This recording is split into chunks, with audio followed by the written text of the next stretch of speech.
at Kenya-Tanzania border. That's the Namanga border, I would want to assume, or it's a totally different area. Please call your friends, tell them you're about to start so that they log in. At Kenya-Tanzania border. That's the Namanga border, I would want to assume.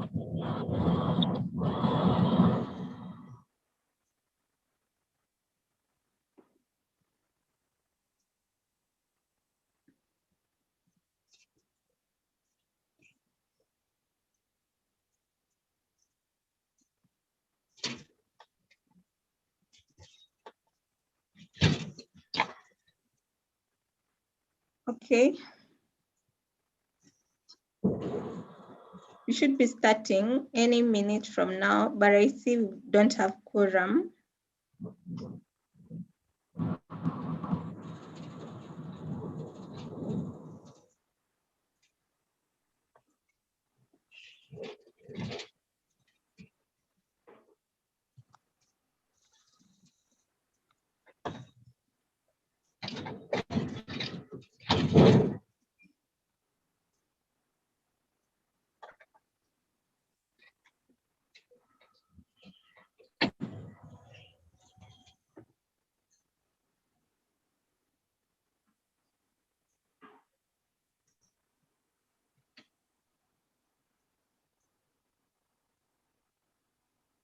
Okay, 12 of us. We need 8 more, then we start.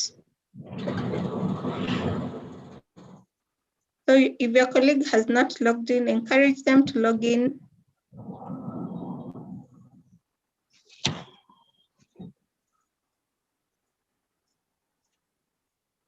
Let's log in, let's log in.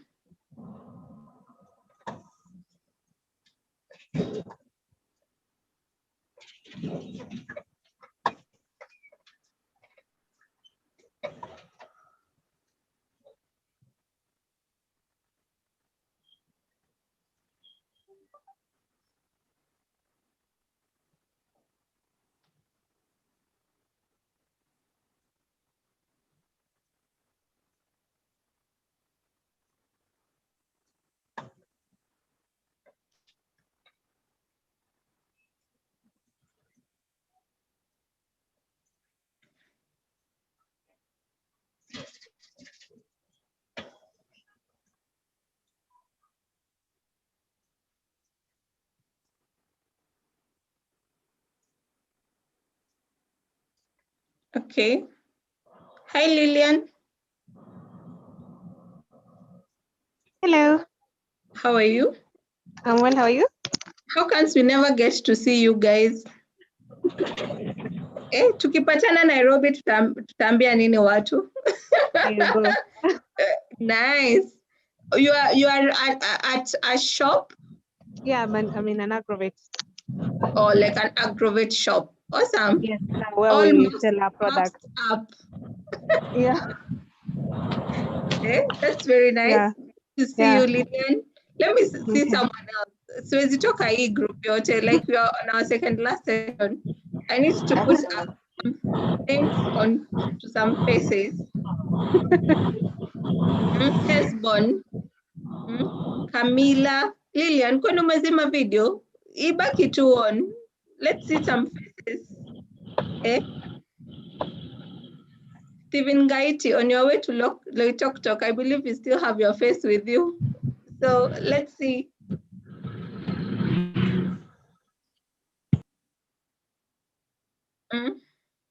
Someone talk to me. Mante, Camila.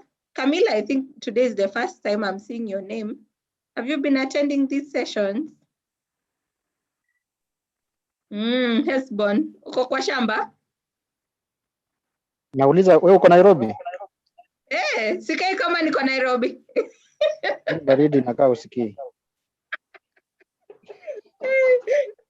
I'm in the house, so I'm working from home. So my house is pretty warm. I would want to assume. Can see. Can see. Evelyn Otieno, where are you? I'm trying to buy some time so that your colleagues can join us. Victoria, Sasa. Victoria, who else?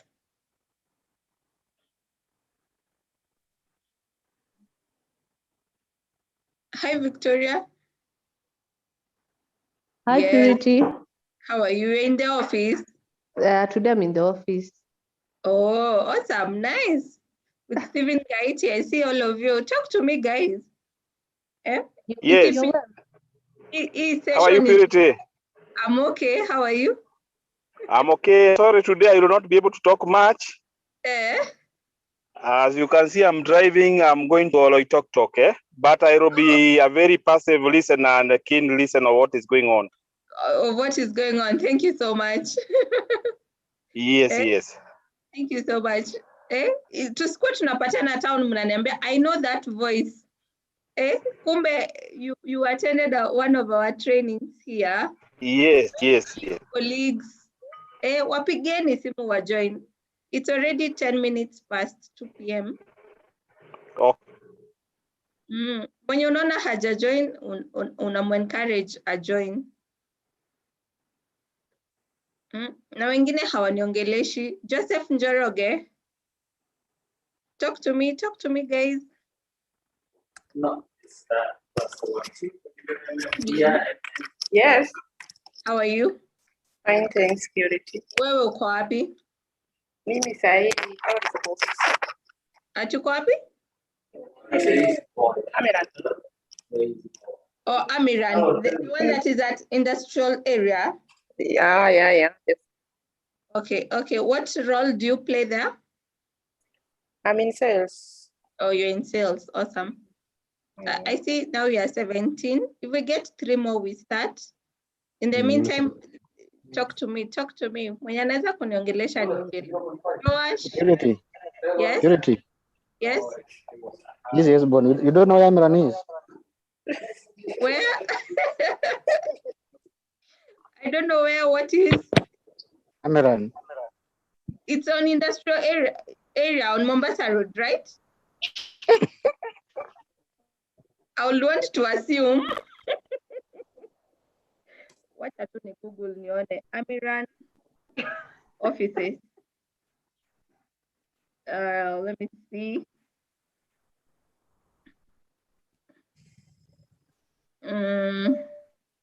Yenye ninaona hapa imeandikwa Embakasi.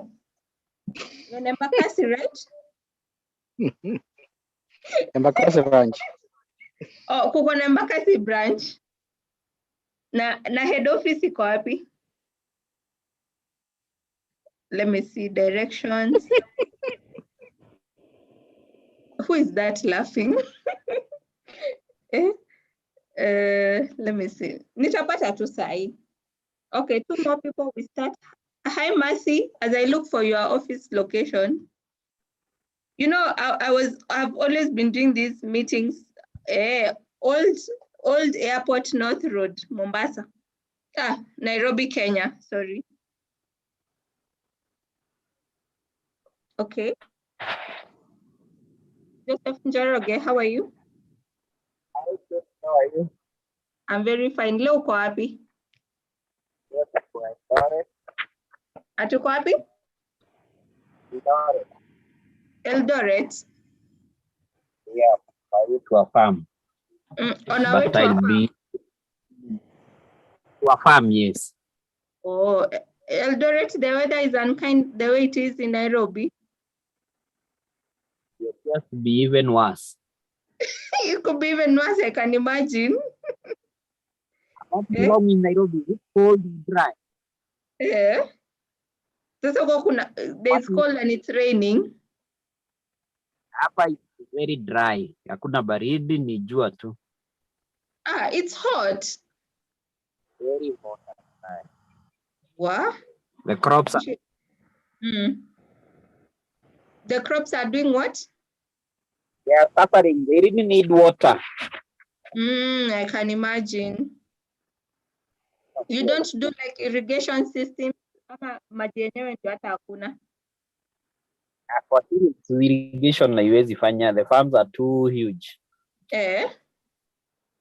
Yes, All kwa right. cereals hakuna mtu anafanya nini irrigation kwa cereals Kenya. Maybe in future. Yeah, let's hope that's a plan for the future. I see it's 15 minutes past 2 p.m. We will now be forced to start. I hope your colleagues are able to join us as we proceed, but they don't take too long. But Rosemary is already here with us. You know her, so she doesn't need any introduction at all. Rosemary, today we have very interesting topics around cross-selling, upselling, negotiations, closing sales, work ethics, confidence, and attitude. So I'm very interested just to see how this goes. And I believe for the team that is joining us from Amiran, I believe that's their expectation to learn something new from these sessions. From today, as we almost come to a close of the 6 part. It's such a long time. I feel like I've been here for quite a while, but it's now almost coming to an end. And I keep asking myself, what's next? And I believe God has very good plans for us of what is next. And I'm excited to see next. But for now, I'm very grateful for this opportunity. Let us start. Okay, thank you so much, Purity, and welcome to those who have managed to log in, those who are in the shamba, in the shop, on their roads. On the road, yeah. Somehow we will manage to keep going and listen at the same time. I'm also hoping that it gets to have a conversation. I'm hoping you'll get to have a conversation even as we move, because it will help us to make sure that you're on the same page as we get along. So like you said, today we get to keep diving in. I think you're diving in as you're almost finishing at the same time. I feel like it's moved pretty fast. Like just the other day, we started off and now we are finishing. But I hope we'll finish on a good note and then having gotten to achieve something. So I guess even today's topic is not really a new topic. It's something we probably had over and over again.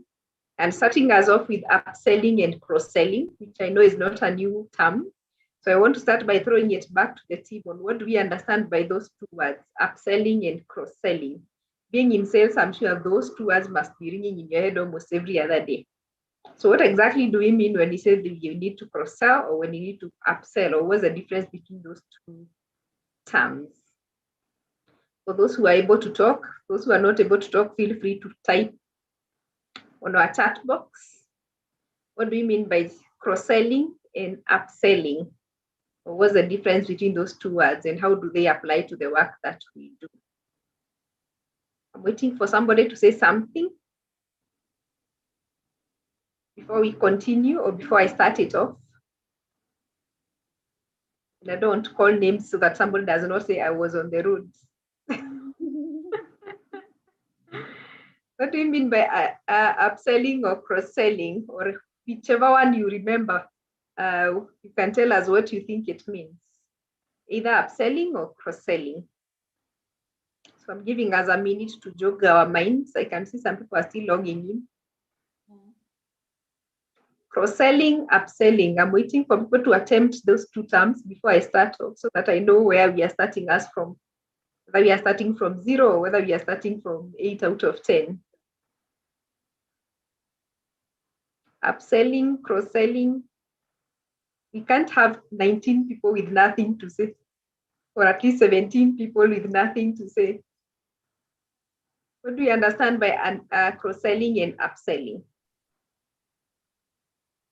Anybody who wants to attempt before we call out names? Hi, Rosemary. Yes, Florence. Maybe I can give it a shot. Please do. My understanding of both, like they're both geared to getting more from the same customer. Let's say you've been selling a product X.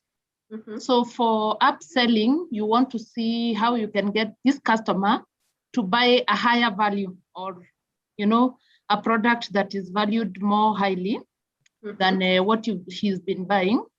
Then for cross-selling is maybe you're selling to this customer is buying maybe seeds, let's say, and then you want to see how they can now buy, another product that they will use in the process of growing that seed. so a related product. So upselling is getting a higher valued product to what they're buying, and then cross-selling is getting them to buy a complementary or something that is related. Thank you very much. I think that clearly very well summarizes it.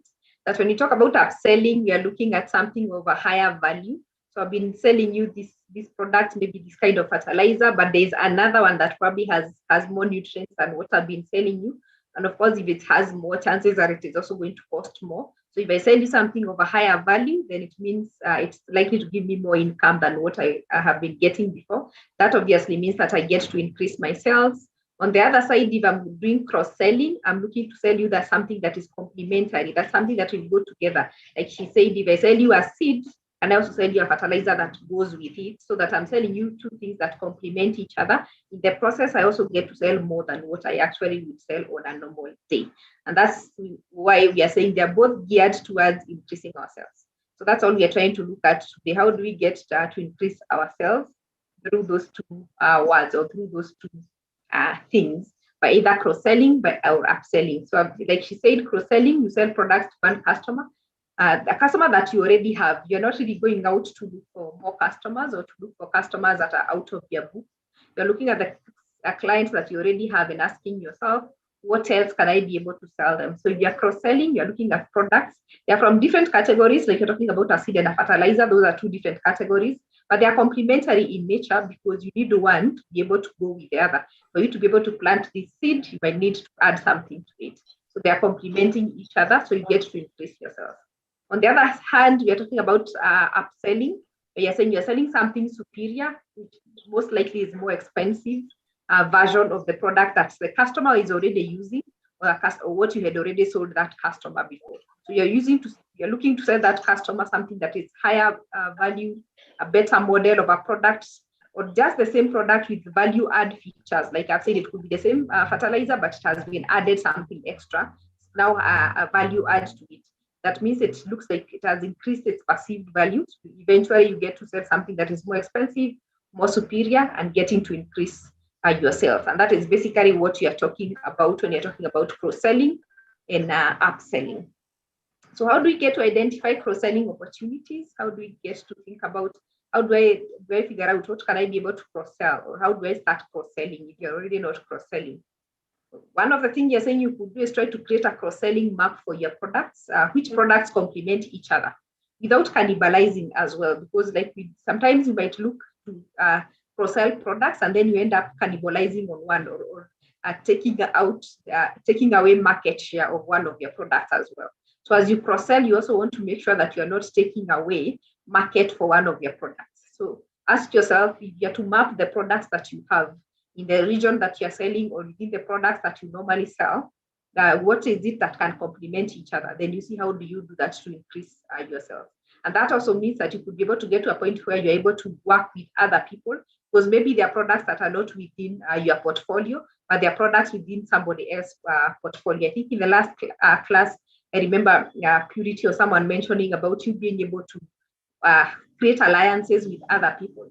So cross-selling might actually require you to create some alliances, because sometimes there's something that you need to sell, but it's not within your portfolio. But if you sold it, cross-sell with something else, it might actually increase your chances of you making that sale. So in that case, then cross-selling becomes one of your things that you could actually be able to do through alliances. So you can create a map of your products and see what are you able to put together, what can be able to complement each other.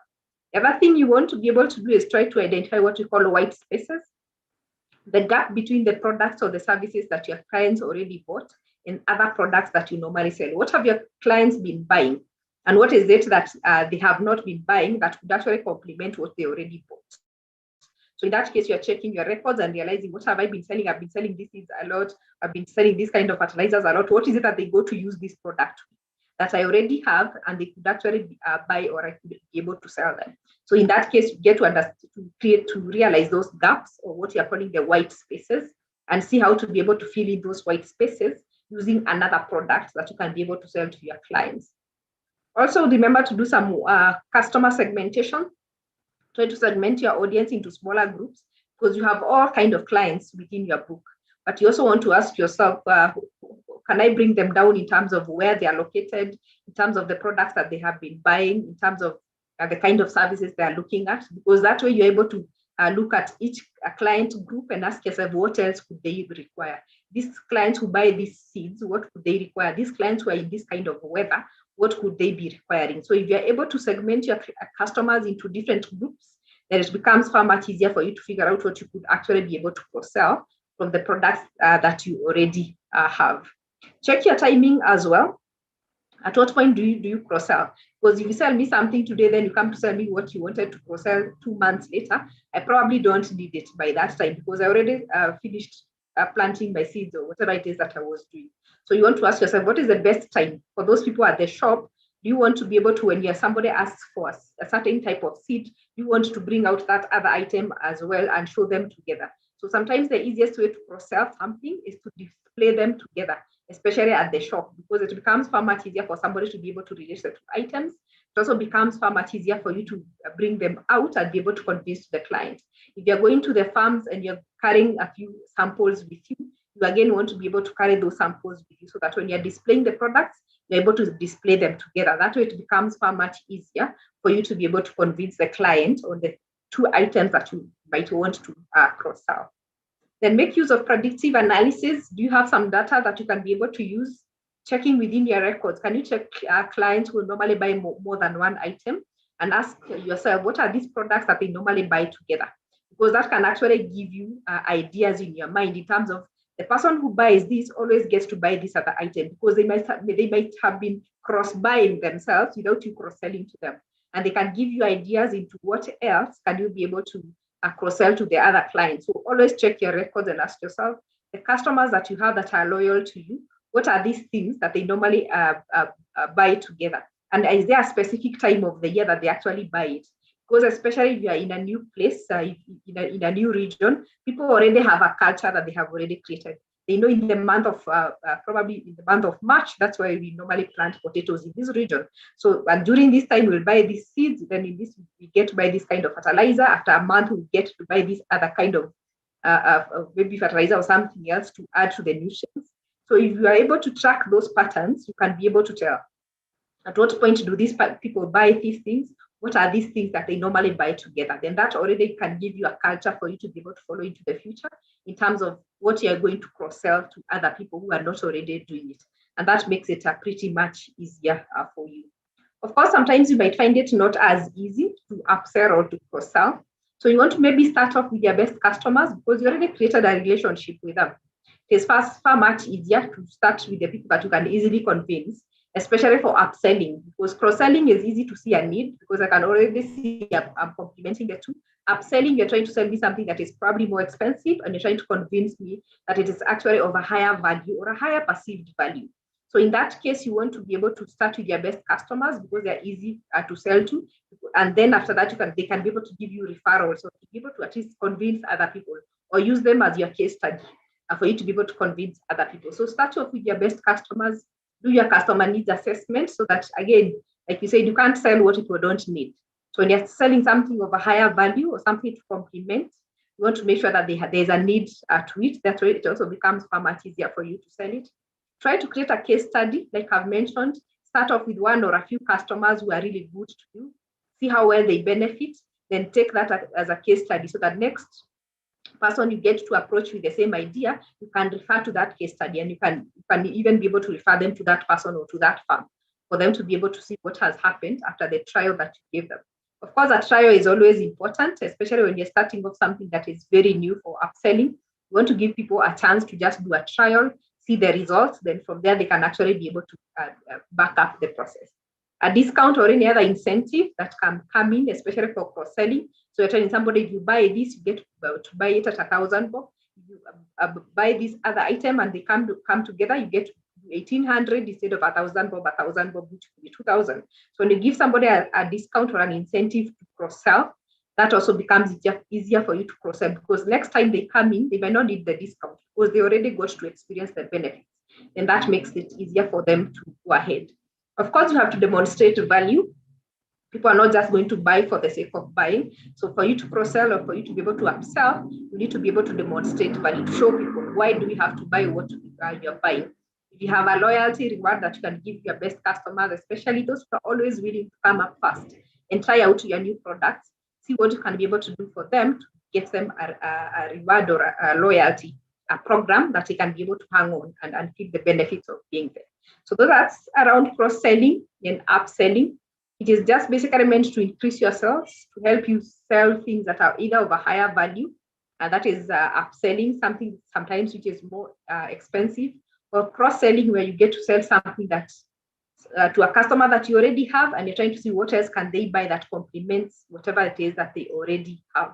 You can do that by trying to have some cross-selling mapped for your products, see what products can complement each other without cannibalizing on each other. Do you have white spaces? What gaps are there between what your clients already bought and things that they could actually buy to go hand in hand with what they have already bought, but they have not bought it already?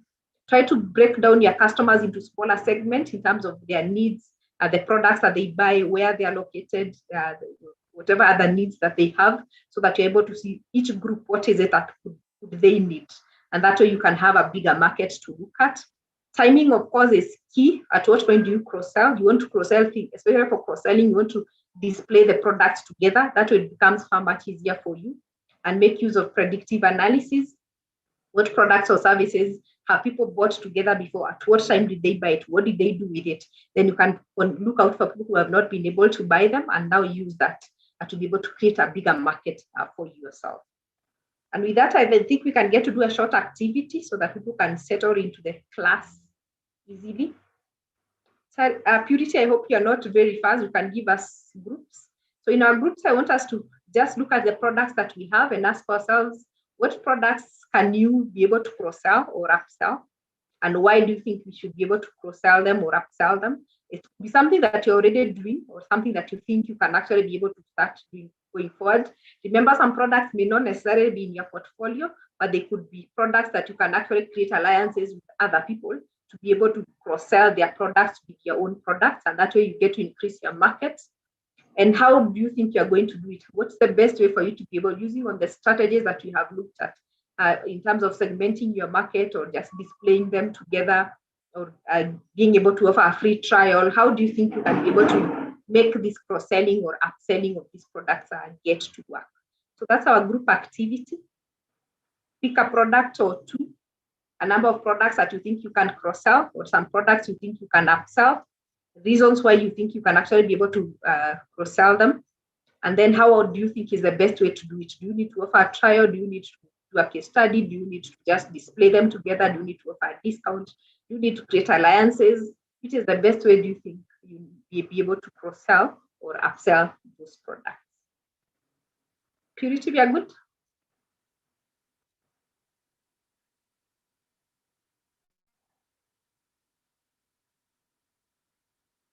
Are you on mute? I can't hear you. Oh, sorry. I was on mute actually. I'm saying I've opened 5 rooms and okay. Each room has about 4 to 5 people. So I think that should be good enough to do the group work. I think you can take 10 minutes or so. Yes, definitely. Okay. Just hold on. I want to allocate. There's a group that has more people. So yes, that's better. Let me see. Okay, opening all rooms. That's okay. Okay. Kindly join your rooms.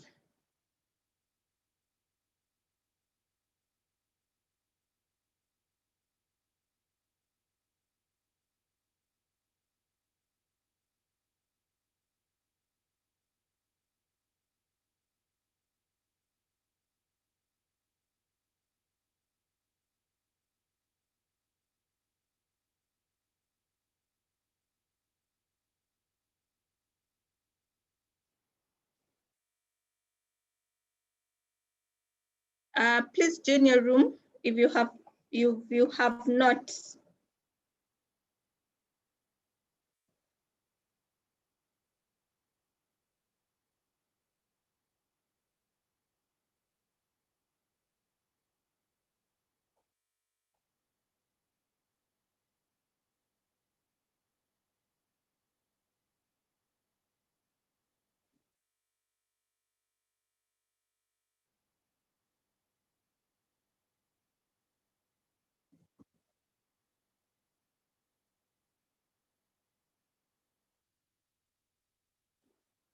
Please join your group.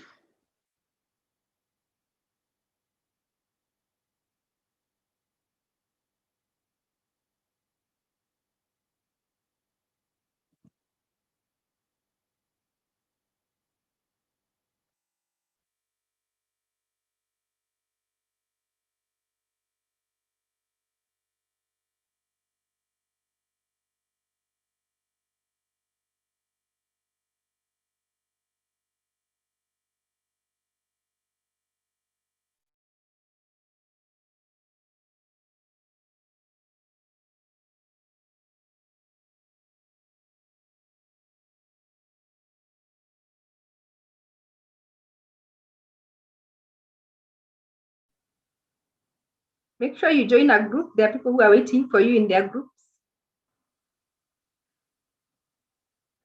Josh, Lillian, Camila, Joseph, Williams, join a group.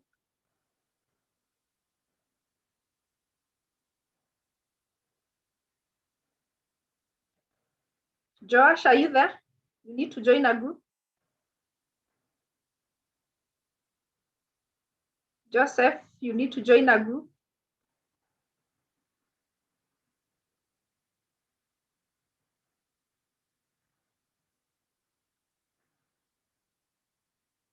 Williams, are you there? Join a group.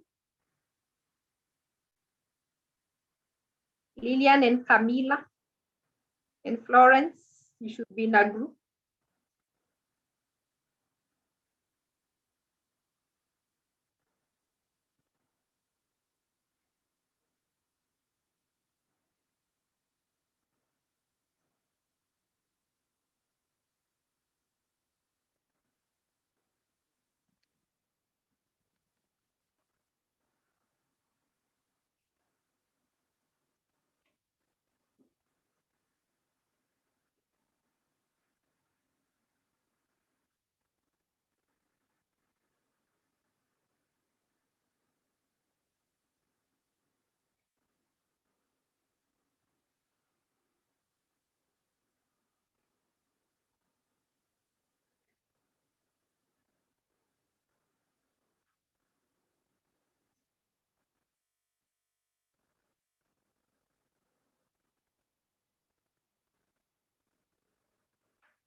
Josh, Joseph and Williams,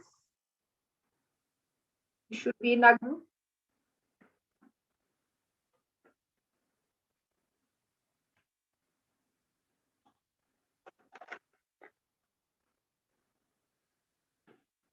Josh and Joseph, join a group.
Yes.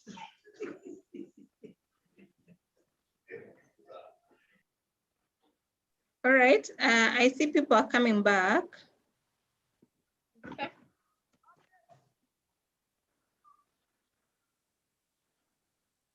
You're back. Yeah, I think so. Okay, so we can hear who you, I don't know which group is ready, or any person who wants to go first. We can start with Lillian. Lillian had an example. She was the only one talking in her own group. No, I was later joined later on, but yes, I'll Okay. start with the upsell. So for Yes. instance, I have a client who is interested in farming. It's a first-time farmer, and she's or he is just he wants to do tomato farming. But the tomatoes, I'm sorry for the noise. The tomatoes that the client knows is the local ones, like Rio Grande or Calje. In the local term, it's called Kamongo. So she's here very determined to start farming, but clearly we know that that one will be a major challenge for the client because of management of diseases, because it doesn't have any resistant diseases. So the next thing, I introduce the client to a hybrid varieties, such as we have a variety called Shanti Improved. So I convinced the farmer that it will do better for her in terms of even management and even production wise and even maturity. The clients had come there with the intention of buying Rio Grande, but comes out with Shanti Improved, a better variety and of higher quality and of course of a higher price. So that's a example of an upsell. Interesting. And yeah. The other one for cross-sell, I don't know if Paulo can just put out his point for cross-sell. You were in the same group. You had a good example. Paulo. Okay. Paula, we are waiting for you. Thank you so much, Lillian, for that example of upselling, because you're able to pick the client's needs and see the gap, and you're able to fill that gap and get to sell a higher value product. Thank you so much for that. Paula, go ahead. For upselling product, we have those products which have almost the same rate and molecule. For example, you have a product like a Prove and a Rapid, which have the same, almost the same molecule and fight the same pest. So when we come to that product, it's easy to one product to cannibalize the other product, because they are fighting the same pest. They have almost the similar molecule. That's an example I have. Then for cross-selling product, we have the AgroMaster, which is fertilizer, which is a bit superior fertilizer in the market and is a bit expensive compared to other fertilizer the other competitors has in the market. Yeah. Okay. Thank you so much, Paulo. I like the example of two products that can easily cannibalize on each other, because if they are solving almost the same problem, if you go to cross-sell them or you go to sell that product together with something else, it will always be cannibalizing on the other. So in that case, you want to be very careful when you're cross-selling, not to end up cannibalizing market for one of the products. But also the realization that you also have maybe some fertilizers that have a higher value and probably better quality even than any other that you have in the market. That means when you're looking to upsell, that's a very easy product for you to be able to upsell and sell something of higher value, and of course something that also gets to earn more money for you or for the organization as well. So thank you so much, Paulo. Any other group that managed to come up with something?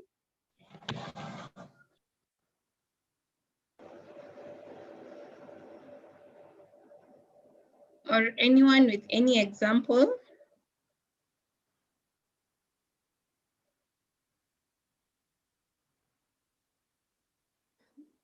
Any other example?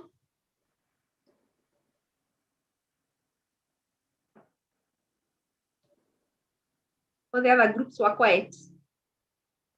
Yeah, I think so.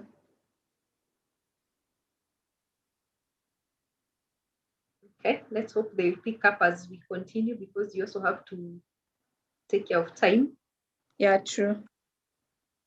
So the next item we were to look at is around negotiation on closing of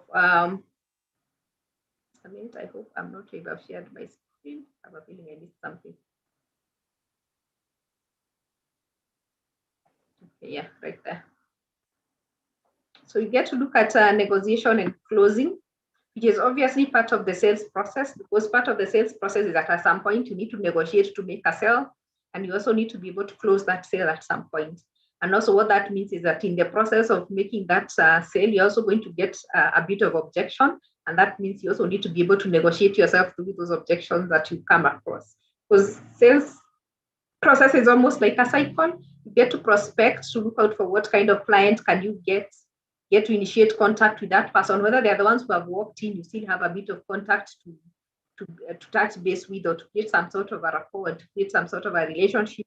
Get to identify the needs of that person. Again, whether you are the one looking for them or they have come looking for you, you still want to be able to be sure that you understand the needs that the person has on the table. Like Lillian has mentioned, sometimes somebody comes with this notion, but when you get to listen to them, you realize they have a totally different need, and you could feel that need in a better way. Then get to give them an offer of what you can be able to sell them. If they have any objections, you get to manage those objections. And finally, and hopefully, you get to close a sale. And then what you hope is that once you get to close a sale with one client, you can always be able to repeat that. You can always get repeat sales, or get at least referrals. If the person doesn't give you repeat sales, at least they need to get you a referral if they are going to be a happy client. So what are some of the things we are going to look at in that process? As you're looking to prospect, of course, you're prospecting with the hope of getting to close a sale. So we're asking ourselves, how do we make sure that this process is much easier? How do we make sure that this process gets us to the closing point, which is what we are looking at? So of course, one of the things that I'm sure we have mentioned over and over again, you need to be able to define your qualifying prospect. Not every prospect is a qualifying prospect. So you don't waste a lot of your time talking to people who actually don't fit to be your perfect prospect, or who are not going to be able to get to give you anything in return. So you're asking yourself, who are the customers who had already bought your product before? That obviously gives you an idea of what kind of customers are likely to buy your product even now. So it's your previous customers or your last customers give you an idea of your ideal clients, because you can tell what kind of client were they, what kind of need did they have, what kind of budget did they have, where did they come from. So look for all those shared common traits from your previous clients, and then ask yourself, do they fit a certain demographic profile? That sounds like Mante. Somebody mute your mic. So you're asking yourself, if I look at the clients that I already have, who are the people who have bought my products before? What do they share in common in terms of their common traits? Do they share? Manta, can you mute your mic? Manta? Do they fit any demographic profile? Do they, for example, share something in common in terms of the weather, the crops that they are planting, the needs that they have, the area they come from? What do they have in common? So that tells you that in future, when you're approaching clients, you can always lean back to that kind of a client. So you get a definition of what your clients get to look like. What are their needs that are really common? What do they look to buy? What do they need? No matter how cheap the product is or what kind of a product it is, people are not going to buy if they don't have a need. So you also want to ask yourself, the kind of prospects I'm looking at, what kind of need am I looking to fill in, so that I always know what my product, my prospect looks like. You also, again, once you get to understand their need, you want to see if you're able to meet your prospect's needs. The client can see how your product is able to solve their problem or meet their need, then it becomes very easy for them to make a decision. Like somebody said, if you don't tell the person why this product and not this other, then it becomes very hard for them to make a decision. So even when you're upselling or cross-selling, you are asking yourself, what needs is this product filling for that person? Is it better quality? Is it better product? What exactly need are they filling? The moment they get to see what need you're filling for them, it becomes far much easier for you to be able to make that sale. And you also want to always have a unique selling proposition or a unique value proposition. What makes you different? What makes you stand out from the rest? It was like I've had in the many other sessions you've had, you have a lot of competitors around you. So what makes you different? What makes you stand out? What is it that your competitors are unable to provide? Like Paulo is saying, we know when you have this fertilizer, the competitors don't have this kind of value. So those are the things you want to be able to speak out to your clients so that they understand what is unique, why you and not any other person, because so many other people are coming to sell me products. So why should I buy your product and not anybody else's product? So then that gives you a unique value proposition. So even as you look to understand your client, get to understand their needs, see how you're going to meet their needs, you still remember that you have many other competitors who are also coming in to do the same. They're also looking to fill that need, and they have also picked that client as their ideal client. So the only thing that makes you stand out from the other competitors is your unique selling proposition. What is it that makes you stand out? What do you sell? What kind of promise do you give that any other competitor is not able to give? And that is what gives you your unique selling proposition. And of course, after that, you can now be able to ask for action. Whether you want to close, if it's something that you can close, or you're going to get another appointment to meet that person, or the person is going to come back for that product another time. You still also don't want to close a conversation with nothing. You want to close a conversation knowing that either you have closed a sale or you have created a conversation that you can be able to follow up later. And that obviously means, again, following up becomes a very important thing. You have to keep checking in with the client to see how satisfied they are with whatever it is that you have sold them. If they have any issues, you want to make sure that you resolve the issues immediately. That way you also create a relationship that you can be able to bank into going into the future. Two things to remember as you, again, prospect or as you try to negotiate your way. One thing that the first one is that every person you get to sell to, every potential client that you are selling to, is always having this at the back of their mind. What is in it for me? Nobody buys something for the sake of it. So every time you're trying to convince somebody to buy something, every time you're trying to convince somebody to change from something they have been using maybe to something else, from a competitor to you, the question will always be, what is in it for me? So every prospect you approach will consider your pitch from that perspective. It doesn't matter how well you explain the benefits, doesn't matter how well you explain the features, doesn't matter how good a company you come from. If they cannot see what is in it for them, then your negotiation becomes very tricky. So every time you're trying to negotiate, you need to show the other person the value that they're getting from whatever it is that you're selling them. So in your negotiation, that's something you want to have at the back of your mind. Every conversation you have with your client or your prospect should always have that line at the back of your mind. What is in it for that other person? So their needs should be on the top of your mind as you make your pitch, because they want to hear about what they start to gain by buying that product or by using that product. So every conversation needs to surround or to move around what is in it for me, what matters, what am I bringing on the table, so that you're able to do that. Benta, you said something? She wants to go back at the previous slide. Okay, did I miss something? Okay, let me go back.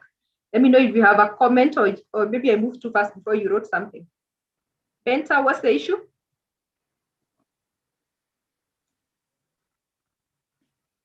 Hi, Rosemary. Hi. Okay, there's just a point that I wanted to note on the previous one that you closed to faster before I could note it down. So yeah, Which one was this it? one. This one? This one, yeah, the prospecting to close. Okay. So yeah, you're it's okay. there? You can go ahead. Go ahead.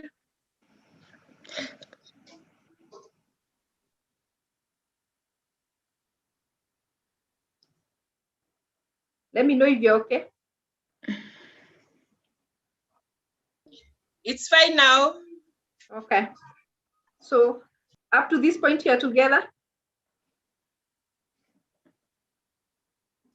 Benta? Yes. Okay. Thank you. At least I know somebody is following. Because when people are quiet, you're not sure if somebody is following. When somebody talks, you know somebody is following. Thank you. Yeah, so I was talking about as you try to prospect to close, as you think through your negotiation, remember everything revolves around the customer. So you always want to ask yourself, what is this person looking for? What are they likely to benefit? What do they stand to gain by buying this product? So that's where you want your mind to be revolving around, so that everything you say is meant to be revolving around that person. So for every prospect that you approach, every time you're trying to make a pitch, always ask yourself, what is in it for the customer? What is in it for that prospect? Because that is where their thought revolves around. So that's one thing you always want to have at the back of your mind. What's in it for me? What's in it for that? Even you, when you go buying something, you never buy something for the sake of it. Most of the time, even if you buy it emotionally, it's because there's somebody who has convinced you that there's something in it for you. So many times, even for those impulse buyers, it's because they are convinced. They are shown something and they just think, I think I'll need it. because they're so convinced, even when later they realize they don't need it, somebody actually made it see like there was something in it for them. So that is what you also want your customers to be able to see, that there's something actually in it for them, and they start to gain something, and that becomes very, very important. So you need to be able to talk about the benefits rather than the features of what you're selling. I think this has also been mentioned in the previous sessions, because when talking about the features, you're talking about the facts about the products. You're trying to talk about those technical names that most of us cannot pronounce. You're talking about us about the chemicals, composition, those things that you're selling. Those are the features. But to the person who is using the product, they want to see the benefits. They want to feel, what do I stand to gain as a person? Does it mean I get better quality products? Does it mean that my products get to get better market? Does it mean my products get to fetch a better price when they go to the market? Does it mean that my products are going to grow up faster than other people? What exactly do I need to gain? Doesn't matter what features you have. Doesn't matter the chemical compositions. Unless really I have a Greek background, that might not really matter much. For the normal customer, what they're seeking to understand is, give me the benefit. What do I stand to gain? So the moment you're able to be able to give that, how the product will improve the other person's life or improve whatever it is that they do, then that becomes easier. So you're always looking at it in terms of what is in it for the other person. The other factor, like I said, there are two factors. The first one was what's in it for me.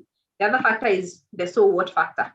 The so what factor is also going to happen because sometimes what works for the one person is not what works for the other person. So one prospect benefit is another prospect so what, because we are all looking for different things. So not everyone has the same needs or value the same things equally. There are people who value price. There are others who actually don't care about the price. Because sometimes somebody is just looking for quality. They don't care so much about the price. There are times when you go buying something, and because maybe you've looked for this thing for so long, or because you need it urgently, the price does not really matter. So when you walk into a shop and ask for something, and then you say, I would want that product, and then somebody starts by telling you that one is this much, you're looking at them and wondering, who asked you about the price? I want the product. So you always have to remember at the back of your mind that what one person takes as a benefit is to another person does not really matter. So again, it boils down to getting to know your clients better so that you're able to give them what really matters to them. So take time to understand what the prospect is looking for and where they're coming from. If they have been frustrated before, they're probably looking for better customer service. If they have been in the market and did not get the value, then they are coming for a product that's going to give them value and they go selling that product. They bought a product that was too expensive, then maybe now they're looking for something cheaper. So you have to really understand where the customer is coming from. You have to understand what they are looking for so that in that case, your benefit does not become a so what. Because even if you tell me my product is cheaper or my product has this value, in my head I might be asking, so what? Because you're still not talking to what I'm looking for. So you need to be able to speak the person's language so that you are both coming from the same point. So try to match the benefits that you choose to discuss those things so that the benefits that you choose totally match what the client is actually looking for. Any question or comment up to there before I move too fast?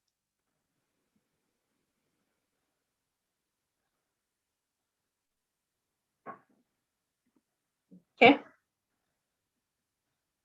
I don't think there's any. Okay, it's because I thought I saw somebody off mic, but I think they're off mic for something else. All right. So I think we can keep going on. Yes. Yeah, so the other thing around prospecting strategy for you to be able to prospect better, you need to find out what your ideal customer profile looks like and do some research again from your own database. So always make sure you have a good database of the people that you sell to, whether you're able to access it from your system or you have it somewhere as your notes. So it's good to have a database of the customers that you have. So as you try to create an ideal prospect profile so that you're not approaching anybody and everybody, you want to first ask yourself, who are your top 5 customers? Who are your best top 5 customers? And then you also want to ask yourself, who are your worst 5 customers? Because sometimes you have some customers, but they are probably the hardest to manage because they're probably not able to pay sometimes. They're never giving you good feedback. They become very hard to work with at some point, maybe when you're trying to do a free trial. So you have some customers who are also sometimes very difficult, but you also have some customers who are sometimes really good. But on the other side, you have some customers who are very profitable. So who are your most profitable customers? Because maybe you're able to sell them at a certain value or at a certain price without having to hustle too much. Who are your least profitable? Because maybe they negotiate too much or sometimes they come back for a lot of support later, and that costs you so much in terms of the support. That means eventually they are still customers, but you end up with very little profit. So you're able to categorize your customers in those different categories. It helps to come up with some profiles for each of these groups, so that you can be able to tell my top customers in terms of volumes, or in terms of the gross amount they bring in are these. My worst customers are these for whatever reasons. My most profitable customers are these. My least profitable customers are these. So if you're able to look at your top 5 customers who bring you, probably in terms of the amount of money they bring in, and your most profitable customers, because it means they bring you good money, you can be able to create a profile from that and be able to tell how your good customers look like. It could be where they come from. It could be the kind of work they are doing, in terms of the kind of farming that they are doing. It could be in terms of the kind of support that they require. It could be in terms of the scale. Maybe they are either large scale or they are small scale. It could be for different reasons that they're actually your profitable clients, or that they are your best clients. So when you come up with that kind of profiling, it helps you in future to know the kind of clients that are your really ideal client, so that when you see another one who looks close to that, you know this is a customer you don't want to let go, because there's a lot you stand to gain by having that kind of client. And of course, you also know the kind of client that is going to give you a lot of headaches, so that you prepare. As much as you're going to prospect them, you also prepare that they're not most profitable. They're also going to be a problematic client for certain reasons. And that becomes pretty important for you when you're prospecting. Another way to be able to do your prospecting is to think in terms of the problem solution way. What pain points does your ideal customers have, especially if you don't have a database? You're starting from scratch. You're selling a product that you have not sold before. So that means you can't really go back to a database and ask yourself, who are my best or who are my most profitable? You're starting from scratch because you're selling a new product or selling in a new place. Then you have to prospect using the problem solution way. You want to ask yourself, what pain points does your ideal customers have? So that you ask yourself, for me to sell this product, what problem is it solving? If looking at the product, the problem that this product is going to solve, then you can be able to check out what pain points those clients are likely to have. If this product that I'm selling means it is going to survive better in places that there is low rainfall, for example, with this kind of soil, it means then your kind of clients or your kind of customer is somebody who's coming from a place where there's issues of rainfall, there's issues of this kind of type of soil. So in that case, you're now profiling your client based on the problem that you need to solve, which is advised by the product that you're actually going to sell. So you can use both the profile list or your existing company list to find other clients who match these criteria. Because in this case, you have a new product, you have never sold it before, but you have other clients or you have other products you have sold before, or the company has sold before. And that means they already have a database. So you can always go back to that database, even when you have a very new product that you need to sell. You can go back to that database and ask yourself, based on the profiling that I have done, that's the problem I need to go and solve, do I already have clients in this database that I can now approach? So that you're not approaching very new people. You're approaching people who are already Amiran clients, getting to buy other products. But now you also have another product that you feel can fit them based on the problem that you're actually going to solve. And that becomes far much easier for you, especially if you're going to sell out a new product. The other thing to remember is that you need to, of course, you need to identify ways to meet your ideal prospects, because once you have determined who your ideal prospects are, you have seen them in your database, where are you going to find them? So you need to analyze where you use them. If you already have found your best customers, your most profitable customers, where did you meet them? So that next time you also need to know where are you going to look for these people. If they're the large scale kind of customers, then you know where to look for them.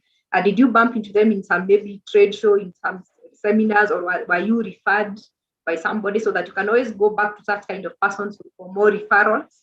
So again, that's something to have at the back of your mind. Once you have identified your ideal prospect, your most profitable client, the person who have the problem that you need to solve, then the next question you're asking yourself is, how do I meet them? Because you need to meet these people. What kind of activities, what kind of place could I find them? What kind of events are they found into?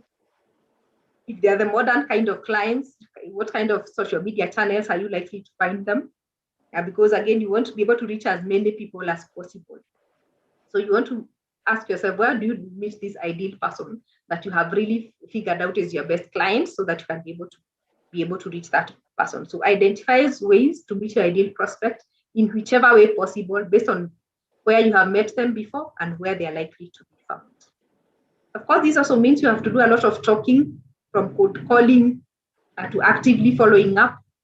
So prioritize your people based on the kind of approach you have given them before. If it's somebody you have dealt with before, that's probably a warm lead. If it's somebody that you have never talked to before, that's probably a cold call because you are introducing yourself for the first time. If somebody you had met and then they disappeared, that's a lost lead, but you still want to try and figure out if you can be able to reach them. So try to prioritize your call list so that you already have, again, you don't have a call list that has everybody. So of all the people that you need to follow up, you always want to ask yourself, which one is a cold call, which one is a warm lead, which one is a lost lead, so that you are looking to make sure that everybody becomes a warm lead so that you can be able to pick up a conversation with it. And these days, we say you don't need a very scripted sales pitch, you just need to have a dialogue. Remember, you're solving a problem. So if you're sure of the problem that you want to solve, you can actually be able to have a dialogue with somebody. The moment you learn the person's pain points, the moment you understand what their needs are, the moment you understand what their wishes are, then it becomes very much easy for you to lead them into a dialogue where they can be able to make a decision. It becomes far much easier for them to make a decision because you already know that, this person's problem is that they have had bad seeds before, they had very bad quality products, and their wish is obviously to start this kind of farming and be able to produce this kind of products. So that becomes very much easier for you to start a conversation with them, because then you can start it in almost an interesting conversation and be able to qualify leads to make for you in a much easier way. So if you can maintain an interesting conversation, qualifying leads becomes much easier, so that you're not just having a very scripted pitch. If you have a very scripted pitch, it means you might not get time to understand the other person. If you create a dialogue, you get to hear the other person's sides of the story, you get to understand their needs, you get to understand their wishes. That way you can also direct your conversation to be able to meet their needs and for them to be able to understand where you're coming from to buy your product.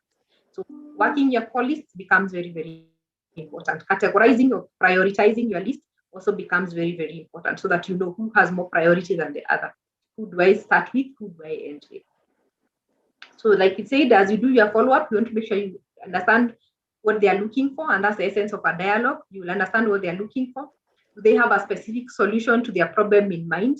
Like Lydian was saying, this client came, already they know what they're looking for. I want tomato seeds, and they already know what they want in mind. Do they have enough information? Because if they don't have enough information, then that is your chance for you to be able to give them enough information. And that becomes very, very important. If you're having the conversation on phone, then is there any information you can send them later? Like if they already came, they want to buy this kind of seeds, the seeds that they know, you realize they don't have enough information about that kind of seed, then you're asking them, what other information can you be able to give them so that you guide them to your kind of products? So is there any information you can send them? Is there a place they can get to walk into your office or a function that you're holding where they can be able to get much more information? Because remember, we say sales is like, it's like planting seeds. The person you're talking to today is probably not going to buy from you tomorrow, but it could be the person who will remember you 1 year later and come back to ask you about that product again. So you want to be able to give as much information as possible, then try to touch base 6 weeks later, 6 months later, just keep touching base with them, working your list consistently until you're able to turn those lukewarm and cold leads into warmer leads, and finally into your hot leads of the people that are now getting to buy actively from you. So you have to constantly be with people. You have to constantly keep touching base. You have to constantly keep giving them information until they get to trust whatever it is that you're selling, and that now it becomes far much easier. Of course, remember to ask for referrals. Part of you prospecting is asking for referrals. You always say happy customers are happy to spread the happy words. So asking for referrals becomes also very important for you. So ask for a referral immediately after the sale, because that time experience is still fresh in the customer's mind.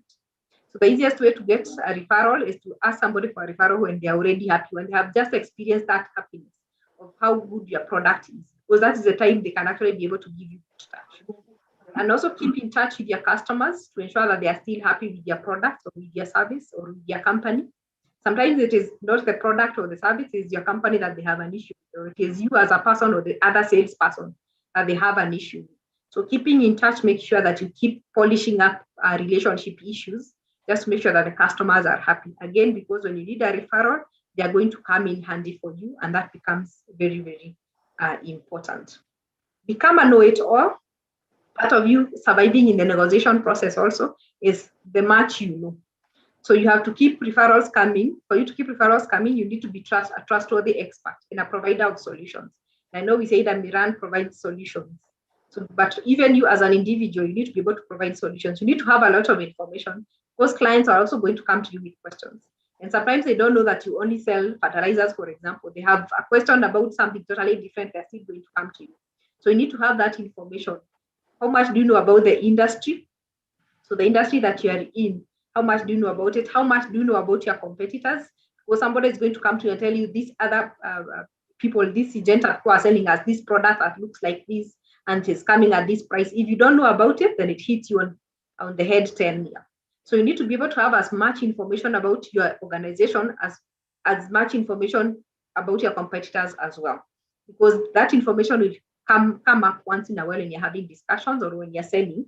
And it becomes very important for you to be able to give out the right information to support your product.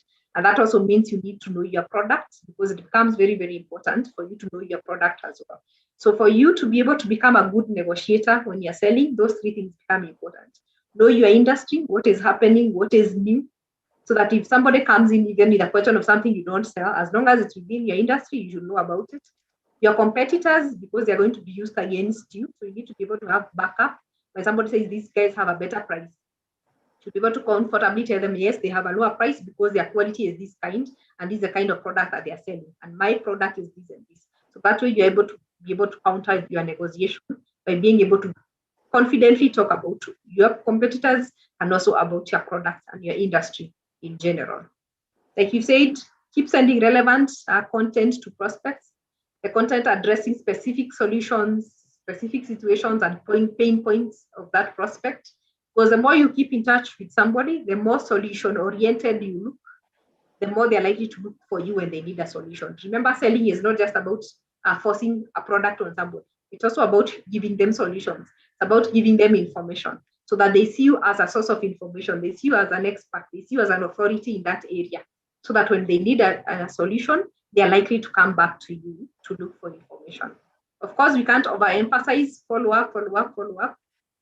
In sales, following up is the order of the day. So for you to be able to move a lead from lukewarm or cold to a hot, you have to do a lot of following up. You have to do emails, you have to do phone calls, you have to keep sharing additional information. You need to stay on top of people's minds. Like we've been saying, Safaricom is always advertising, Coca-Cola is always advertising, they're always in our heads. So you also need to stay on the heads of your prospects. They need to, every time they think farming, every time they think agro anything, they need to think Amiran, because you're the person they see a lot. They see your brochures, they see your items, they need to see you a lot until you're the person at the back of their mind. And that becomes very, very important because they see you as part of their solutions to their problems. So make sure you follow up as much as possible. So those are just a few pointers for you to remember when you're prospecting. But there's a prospect that you always need to have at the back of your mind, what you call a golden prospect. There's a prospect you see and you know this is it. You have to close this deal as fast as possible. And that is the beauty of you being able to categorize your prospects. There are prospects you see and you know this person totally fits the ideal customer profile. Why? They have a pressing problem. They really need this issue sorted right now, like the client really and head, somebody who comes in and they really need to start farming these tomatoes. So they have a really pressing problem. There's a clear cost benefit because you can be able to tell that if I sell this client this item, then I have a clear cost benefit to it, and they can also see the clear cost benefit. They can understand why they need to buy this product. The client has a positive attitude. They're open to learning. They're open to listening to your side of the story. They are okay with how Amiran runs. They have had good experience with your products, or they have heard about the good experiences from other people about this organization. A large sale is also possible because maybe you're dealing with somebody who's going to start off a large project, and that also means a larger sale for you. They are a center of influence, especially if you're selling to maybe an organization or a group of people. So this person is the decision maker. This person can sign off their last check. That also means they are the center of influence. And even if they're not signing the last check, they have the influence to get that signed check. And they're also financially sound. It means they have the budget to be able to make that sale. When you see this kind of a client, you need to move very fast. to be able to close that deal. And that is why it is good to always have at the back of your mind, who is your golden prospect? What does your golden prospect look like when you're going out to prospect? When you're analyzing your prospects using your data, or when a client has come to you or has contacted you and you're going to visit them, you need to know at the back of your mind if this is a golden opportunity, so that you make sure you really present yourself in the best way possible to be able to get to close that deal as fast as possible, because this is not something you want to create another time to come back. It is something that you want to make sure you close and get it done as fast as possible.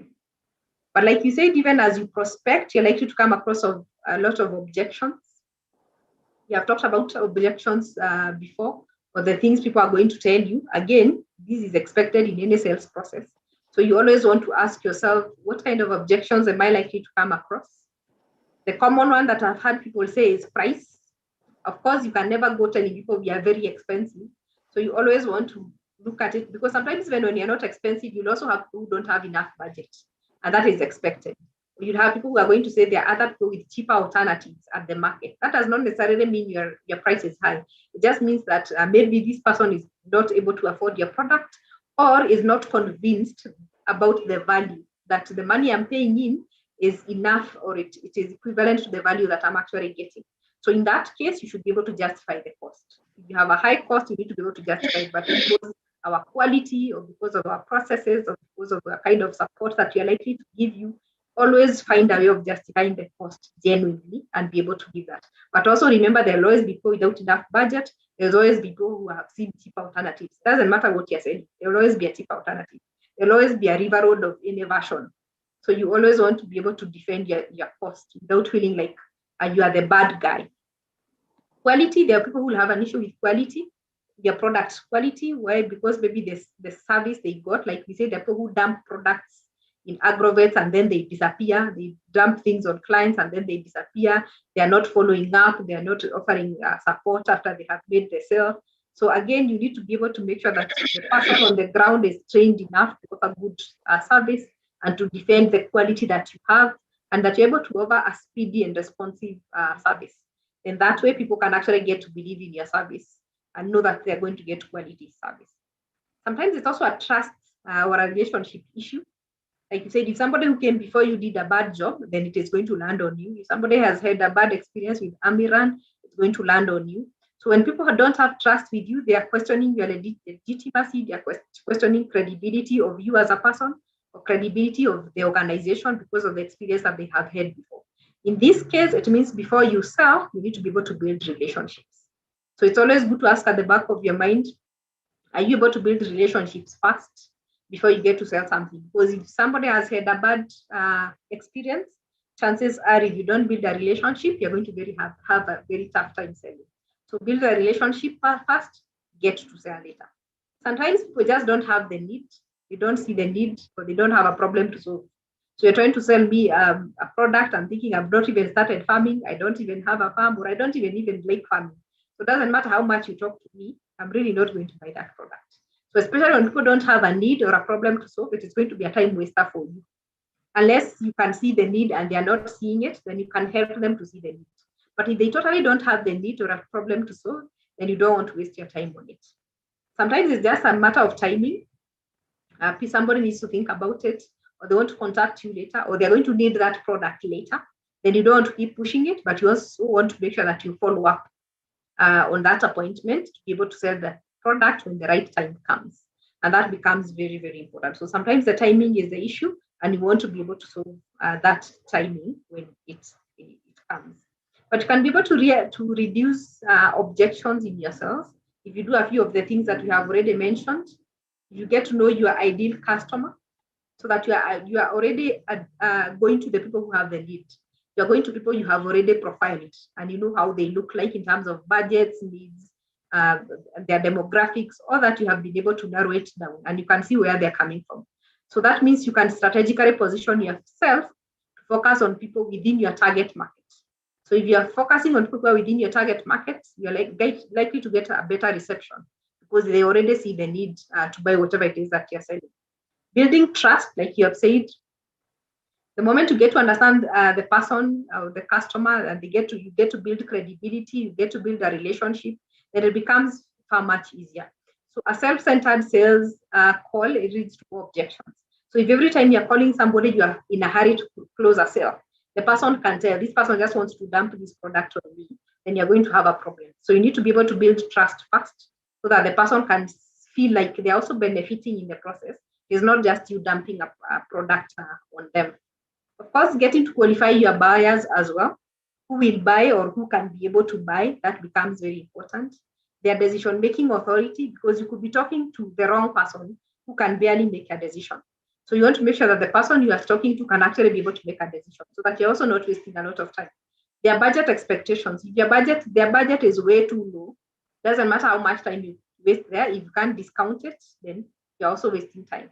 The timing, like you have said, sometimes somebody needs the product, but not now. So if you keep pushing at the wrong timing, then you're also wasting a lot of your time. So sometimes the objections that we get in sales, it also has a problem with us because we did not qualify our prospects, we did not get to build relationships, and we also did not qualify our buyers to see who has the decision making authority or who has the budget or what timing is good for them to be able to make that sale. So I hope people are still in here. They have not moved. Oh yeah, I can see they have not moved. So I don't know if we get into groups, if we're going to do better talking now. I really hope they do. Yes. Do you guys want we go for group work or we continue? Anyone? Group works or we continue? We continue. We continue. Esbon wants to continue. Yes. Lillian wants to continue. Lillian wants to continue. Okay. Maybe before we continue, somebody can tell us what kind of objections do we mostly get? I've heard a lot around prices. Yeah. What else do we struggle with in terms of our sales processes? So that I also know we are speaking the same language. I'm not speaking things I know, but you guys have never heard about.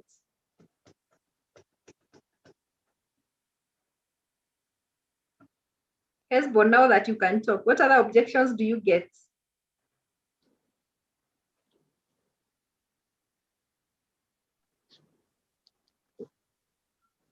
Value service. Value of service, yeah. Mm. So sometimes, is it that clients have had a bad experience, or what affects the value of service? The experience. The experience they've had before. Mm. So how do we navigate that? A lot of explaining. That also means you have to do a lot of relationship building as well. And mending fences. Sorry?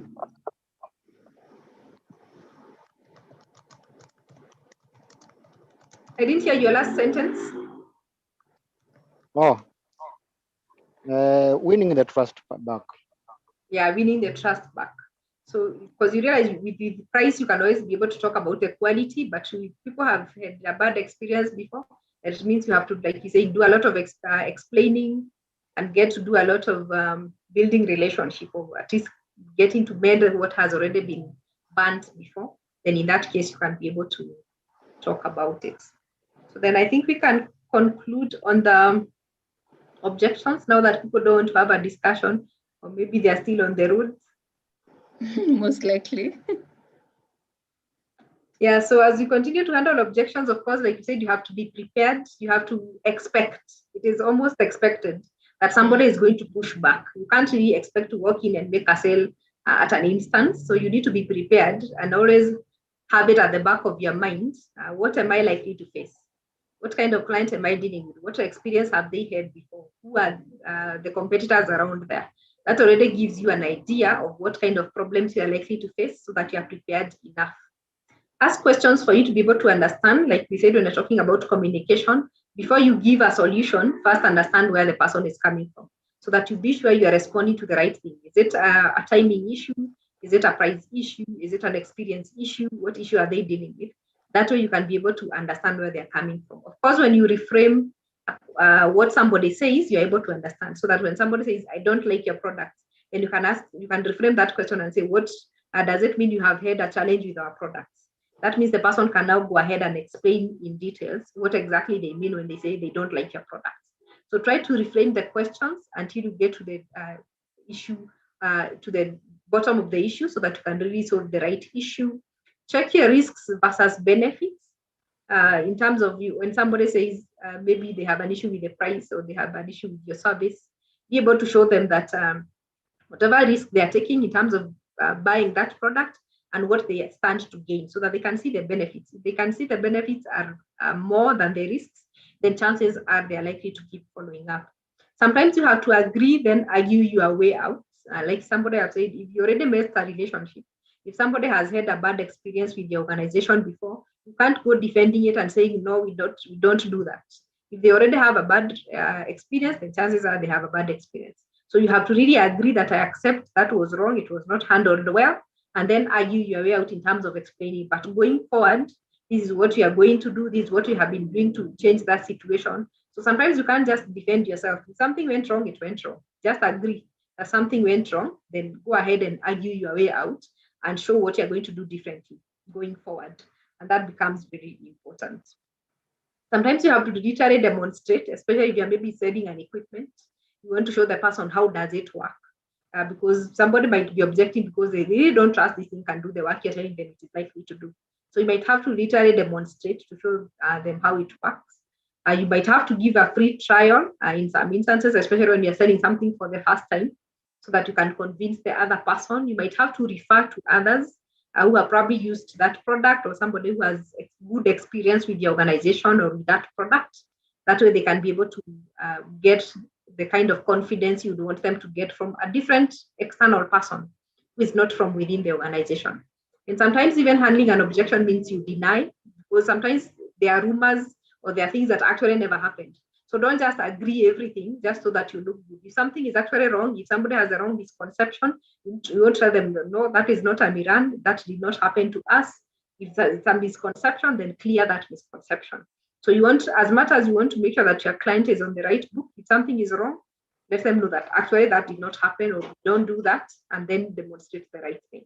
So it's always important to make sure that you get to answer as many questions as possible when you're handling objections. So we normally say listen, understand where the person is coming from, then respond, whether you are agreeing, whether you are denying, whether you are demonstrating, whatever it is that you need to do to respond to the objection, then confirm that the person has actually agreed. Even if they are not buying the product, make sure you have actually left the correct message, that they have actually understood where you are coming from, because that also becomes very, very important for you to confirm that they have actually gotten the message right. And that's important. Once you have handled that, of course, you need to know when to close. Sometimes somebody is already good to go, they have understood, they are ready to buy, and somebody is still explaining and explaining and explaining, and it becomes almost irritating to a client. So you should also be able to tell that somebody is now ready to buy. So you stop explaining and close the sale. So there are some behaviors or some non-verbal cues that you can actually be able to take. If somebody is asking general questions about the product, they're asking, so how does this work? Where have you sold it before? How do those products look like? Can I see a demonstration of that? When somebody is asking questions, whether general questions, specific questions, technical questions, for those who understand the technicalities, they want to understand, so this fertilizer, what other ingredients is in it, what other chemicals do they have, what effects do I expect? When somebody is asking very detailed questions, then you should know that this person is actually getting to closing a sale. They're already getting a lot of interest in what you're doing. If somebody is intently reading brochures or other materials that you're using to sell to them, and they're looking into the details to get to understand the details of it, you should already be able to share that this person is already buying into the conversation. They're already getting interested in the product that I'm selling. Somebody is making some verbal assents, like they are listening to you very keenly. They are responding, oh, I see that, that makes sense, true. So that kind of conversation should tell you that that person is really interested and they are already following. And you need to know when to stop and now shift, telling them how much it is and how they actually should get this product. If somebody is already looking relaxed, they're looking happy with the product, they're touching the product, they're trying to measure if there's something that can be measured, they're trying to maybe sell them a greenhouse, and they're trying to already measure the dimensions to see are these dimensions likely to fit the area that I want to put up this greenhouse. if you're having a conversation in the shop and they're already leaning forward to listen to you and see the product keenly, then this should tell you that this person is actually really interested. And now you need to shift the conversation from explaining benefits and all those things to closing the sale, to asking them how would you want to pay for this, or telling them that you can actually be able to pay this via check, you will be able to pay via M-Pesa. Now you can move the conversation to a payment point. So sometimes somebody is ready to buy the product, but you're still explaining and explaining and explaining because you're not realizing that the person already bought into it. So you also need to ask yourself, at what point do I realize that the person is now ready? Now we can close this conversation and I make this sale and move on to something else. So always have that at the back of your mind. You should be able to tell that this client is now happy. Let's close this conversation and make this sale and I move on. So that also becomes very important. Once you have made the sale, remember the 90-day window. We normally say it's normally the most important experience to a client. So you build a relationship and demonstrate value within those 90 days. So that's a point you get to focus on building long-term relationships. That's a point you're able to keep the lines of communications open, and it's also your opportunity to get referrals. So once you have made a sale, remember the next 90 days become very important, because that's the time for you to be able to build the relationship, keep communicating, check how the person is doing, and then that also gives you an opportunity to get referrals, and that becomes very, very important for you. As you do this, that also means you have accounts that you need to manage. There's some accounts that you need to handle for the period of time that that client stays with you or stays within that organization. You want to make sure that that account remains active. You want to keep advising the clients on some long-term growth strategies, because you say these are the people you are upselling and cross-selling to. So you want to keep it active. You want to keep them growing. You want to keep increasing the sales. So just because you made one sale does not mean you are done. You still have to keep that account active. You still have to keep selling more and creating more growth strategies. You want to make sure there's customer service and the customer success is on top of your mind. So you always want to keep checking back on that client and seeing what can you do differently. But like I've said, for the clients who have already grounded, that's your focus on business development. That's your focus for upselling. It's your focus for cross-selling. It's your focus for referrals. So you want to make sure that the accounts that you already have in your books also become your accounts for business development. You want to make sure they get good customer service. You have customer success at the top of your mind, that whatever products they buy become a success to them. And also you want to think about the long-term growth strategies. How do you keep growing those accounts? How do you make sure that things keep continuing well? So getting referrals, which is also part of you growing the business. So we normally say your referrals are proportionate to the strength of your relationship and the trust that you have gotten from the people. So if you're able to have clients with very strong relationships, clients where you have built very good trust, then you can expect referrals.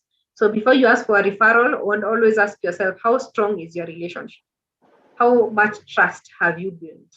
And of course, trust and relationship is built with time. So one of the things you're asking yourself before you ask for a referral from someone is, what is the length of a relationship? How long have you known this person? The same way you wouldn't put somebody as a referee in your CV when they have only known you for a few days, or somebody you have not talked to for the last 5 years, because you don't know what has changed over that time, or somebody maybe you had a bad experience with. The same thing with the referrals. So anytime you're asking for a referral, ask yourself, what is the length of the relationship with this client? How long have I known this client? What's the frequency of communication between you and the customer? How often do you communicate? If it's a customer you don't communicate to a lot, they're also going to be caught off guard. So you never check on us, you never even drop by, you never see your brochures, you never see a calendar or anything from Amiran, and all of a sudden you are here asking for referrals. So again, your frequency of communication matters. Your speed of response to their communications, when they need support, when they have made orders, when they have had a complaint, how fast do you respond? Because if they feel like you don't do a good job in terms of service, chances are they're also not going to be very nice in getting you referrals and the overall satisfaction with your product and your service. So when you're asking for referral, you want to make sure that you have a client you have had a long relationship with, you frequently communicate, you respond to their issues very fast, and overall they can say they're satisfied with your product or they're satisfied with your services. That way, even when they're referring you, you can be sure they're going to give a good word to it. Because you also don't want somebody who's going to do a referral Then they end up giving the wrong ones. Other things to remember about referrals, timing is obviously key. Like we said, ask for a referral immediately after the customer has experienced a good service from you, or immediately after they have benefited, or when they have given a compliment. So that becomes very, very important. When somebody says your products have done very well, or your seeds have germinated very well, whatever it is that you realize they are happy and they have gotten your product, that's the best time to get a referral. Make it easy for them. Don't ask for generic referrals. Don't just ask somebody, do you know anyone else who could use my services? Be very specific. What kind of services are you looking to sell? So have a short description of the type of referral that you want. So that if you're selling certain seeds, you can ask the person, do you know somebody else who is interested in maybe planting tomatoes, or somebody who's had a bad experience in planting tomatoes before? I'm looking to sell to this kind of a product to somebody who has this kind of size of farming that they are doing and might benefit from this kind of seeds that does not want to use this kind of fertilizer or has this kind of water supply. Be as very specific as possible, so that when somebody is giving you a referral, they're also referring to somebody who is almost a qualified prospect, so that you're also not referred to too many people who end up not having the need to buy your product. So when you're asking for referral, be as specific as possible. Have a short description of the kind of person you want to refer to. That way it becomes far much easier for you to qualify your prospect and reduce your chances of objections as well. Request to link the referral or ask permission to use the customer's name, or ask the customer to make the initial introduction if possible. Because again, especially if you're dealing with the farmers on the ground or just people who are using the product directly, it might be easier if they introduce you in person. So because they can always tell the other farmer, then I have this person from Amiran who has this kind of products, I'm sending them to you to be able to explain to you about this product. That becomes far much easier.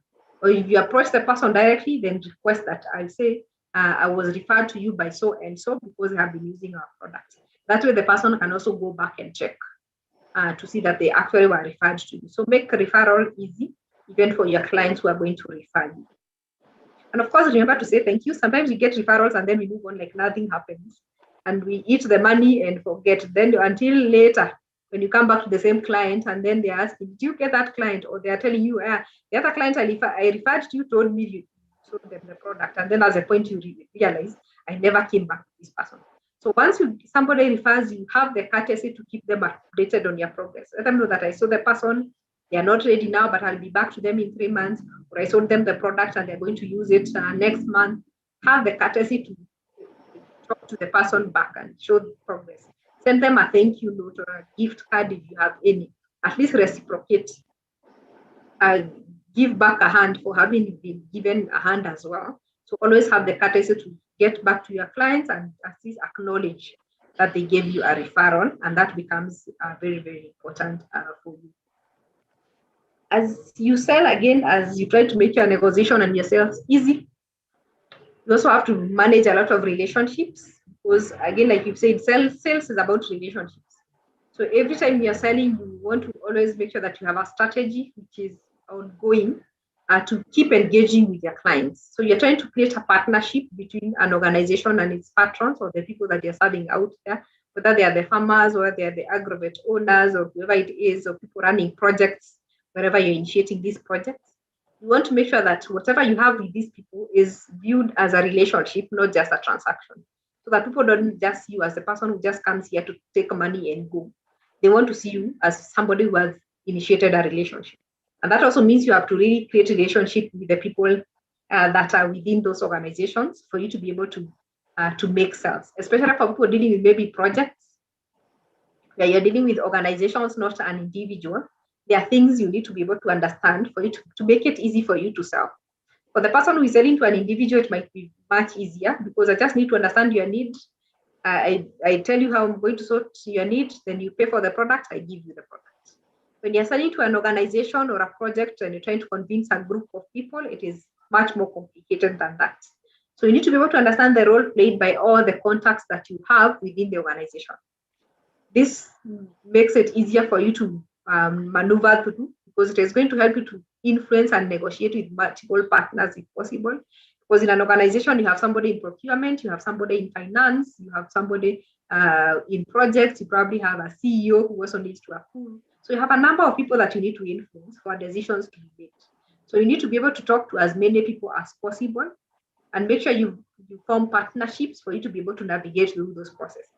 So you have to understand the role played by all the contacts we have within the organization, to make it easy for you to influence and to negotiate, to create ways for you to cross-sell within the organization, or for you to get cross-selling opportunities, to be able to identify opportunities for future sales, because you're going to be able to understand what are they planning to do next year in their strategy, so that you know that next year they need another supply of maybe they need another supply of greenhouses, or they're going to start another irrigation project. All those things you need to be able to understand once you understand how the organization works, and then form a basis for partnerships. So it's very important for you to understand organizational structure, especially if you're dealing with organizations of big projects where a number of people are actually involved.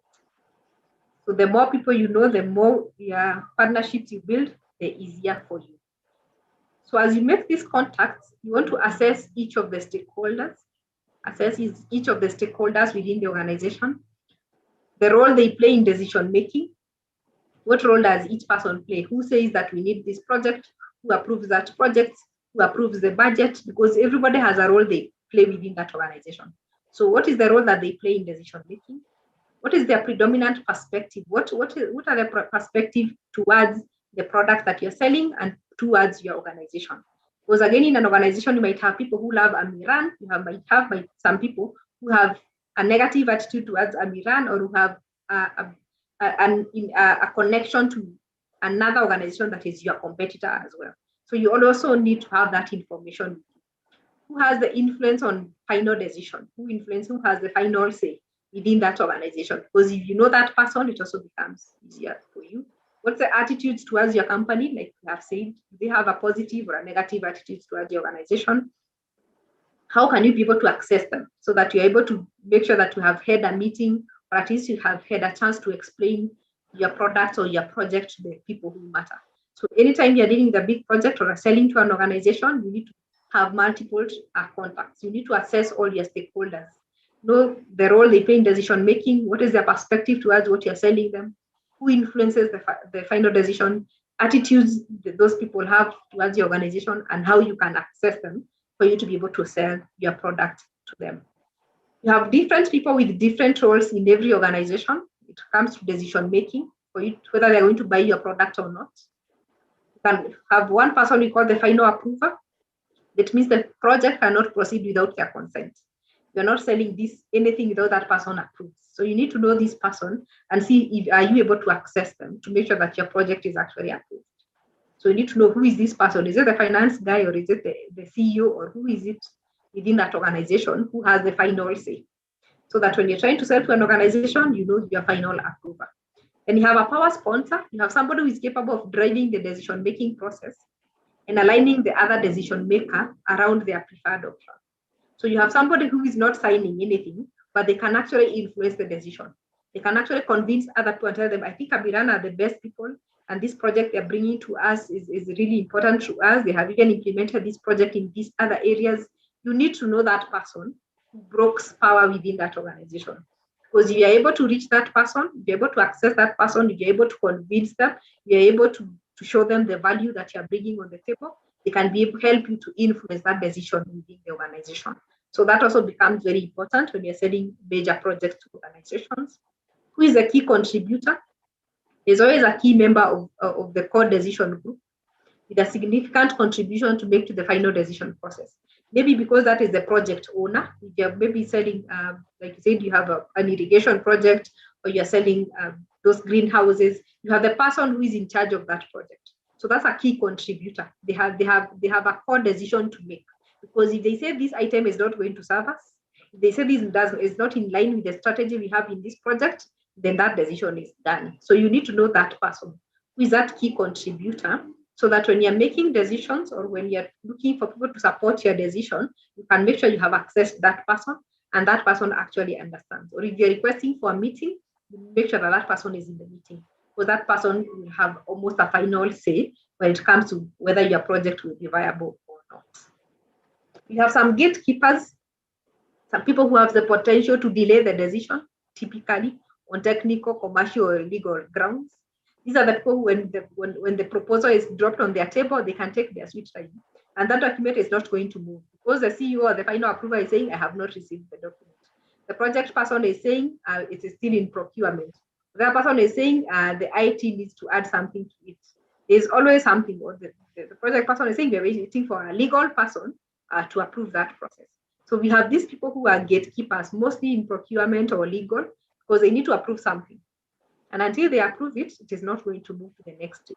Again, this is somebody that if you can access them, you want to make sure that they understand what your project is all about. If you're holding a meeting, you could request to have that person in the meeting so that you make sure that they also understand where you're coming from. So gatekeepers, they don't have the final say, but they can just delay the projects or the process because they need to vet and qualify that whatever it is that is coming on board is actually legally viable. From a procurement perspective, we have followed the procedure we are supposed to follow. That also becomes important to make sure that you are in touch with your gatekeeper. Then you have some influencers, some people whose opinions are sought by the decision group, but they're sometimes not even part of that group. So they just influence decisions. They could be maybe a part of the board members, or they could be a friend of the organization, or they could be just somebody within the organization whose opinion matters. Or maybe because they have an experience with that kind of project before, and people would want to hear their opinion. Or they have had an experience with their company before, and people would want to know their opinion. So if there's such a person, it's also good to have an idea about them because they influence that decision. They're going to have an opinion, and they can easily also influence a decision. So you want to ask yourself, is that person aligned with you so that you also have a contact with that person? And of course, you have some people who fit nowhere and you don't waste your time with them. So you don't be meeting somebody who does not fit in any of these categories because they are an issue, if you may call it that way. They do not add any value to the process. So when you're thinking about having contacts within the organization for you to be able to sell a product or to keep, for you to get a renewal of the next contract of the items that you're actually going to buy, you want to make sure that you have those people at the back of your mind. Who is the final approver? Who is the power sponsor? Who is the key contributor? Who is the gatekeeper? And who is the influencer? Because all these people matter in the decision-making process. And if they are aligned to Mirana's organization, if they are aligned to the project and the product that you're selling, if they are aligned to you as the seller, then you'll have an easier process making your negotiation or making your sale because they can already understand where you're coming from. So like as we finish, then we get to mention a few things that you need to remember as you make your sales, as you pre-sell, cross-sell, negotiate, and try to close your sale. Remember, as a salesperson, your work ethic totally counts. You have to be reliable to deliver your promise because we are looking at creating relationships here. So you can't create relationships. You can't keep in touch with those contacts. You can't have people who make decisions on your site if you're not reliable. You have to deliver your promise. You have to be on time for meetings. People need to know that you keep your word, that if this person says so, if this organization says they're going to deliver this, then they're actually going to deliver it. Your dedication obviously matters. You can't really keep all those contacts and understand people's needs, keep in touch with them, profiling your customers. It takes a lot of dedication. So you have to really stay focused and determined and committed to keep pushing it. Even with all the objections, you still have to wake up and sell the following day. Of course, it also means you have to take responsibility. You have to hold yourself accountable for your actions. Sometimes accept errors on behalf of the organization and work to fix them. Like Hesbon said, if you come and realize the person who was there before messed you up, you can't start saying it was them that messed you up. You have to own up. You have to say that something went wrong. This issue was mishandled, but I'm going to do this and this and this. I'm going to fix this situation. So you have to hold yourself accountable. You have to take responsibility, even for other people's issues. Professionalism, of course, very key. Being respectful, being organized, keeping a professional attitude. Like you said, if you're dealing with all these decision makers, and even if you're dealing with just a direct farmer, again, you have to show professionalism. They have to know that you work in a professional organization and they can count on you to do the right things, and they can count on your products as well when they are put on the table. Of course, it also means that wherever you work, you act as an ambassador for your organization, both in personal and professional interactions. So you want to seek ways to further business, even outside your scope, because out here, you're also interacting with people who might have a need that Amiran can actually solve. So just because you don't sell greenhouses and you sell fertilizers does not mean when you meet somebody who needs a greenhouse, you're not going to talk about it. You are an ambassador for Amiran as a whole.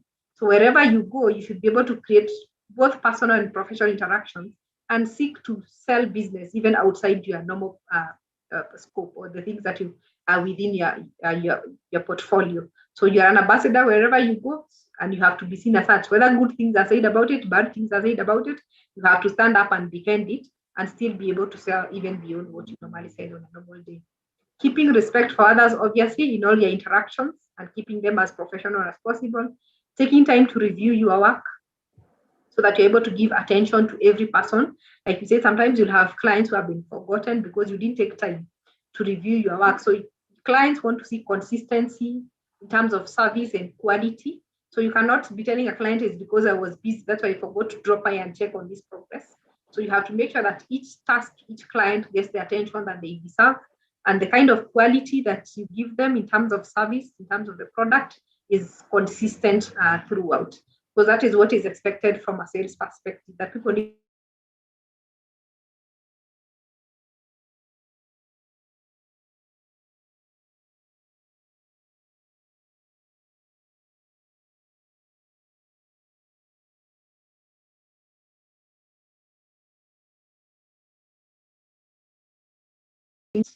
for you to be confident and to sell something, you need to have your product knowledge.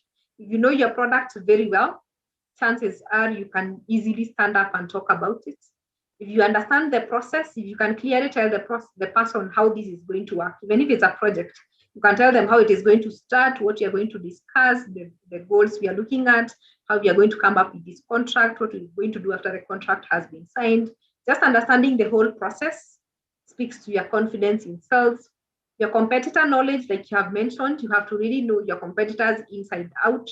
What products do they have? What is superior about them? What is inferior about them? What kind of price?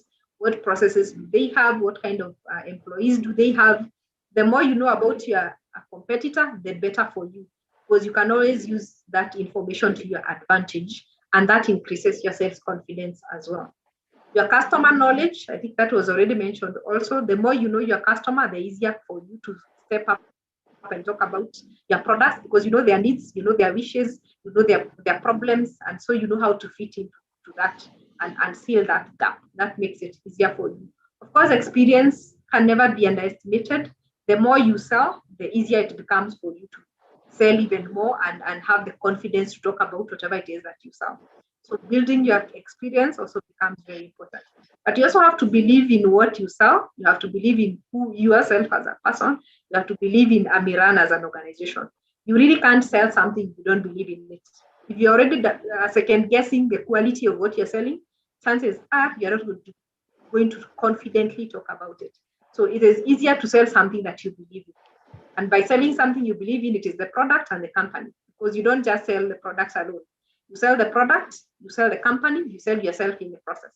So if you don't believe in yourself, if you don't believe in the product, if you don't believe in the organization, then you cannot portray the confidence in selling. So confidence in sales requires you to build those 6 aspects. Build your product knowledge, build your process knowledge, build your competitor knowledge, build your customer knowledge, build your experience in terms of interacting with different clients and different products, and then have belief in yourself, in what you sell, and in the organization that you sell for. Because in essence, we are saying that sales is not about selling anymore. It's about building trust and educating. That's why people don't just come to you these days and tell you, I'm selling this. They give you information about it.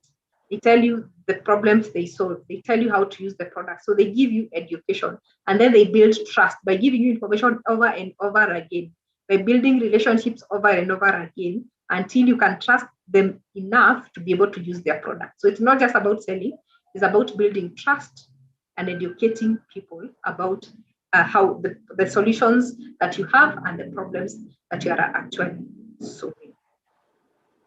That's it. Back to you, Purity. I think we are on time. Thank you. Husband was eagerly waiting. You wanted to make sure I don't go past 4.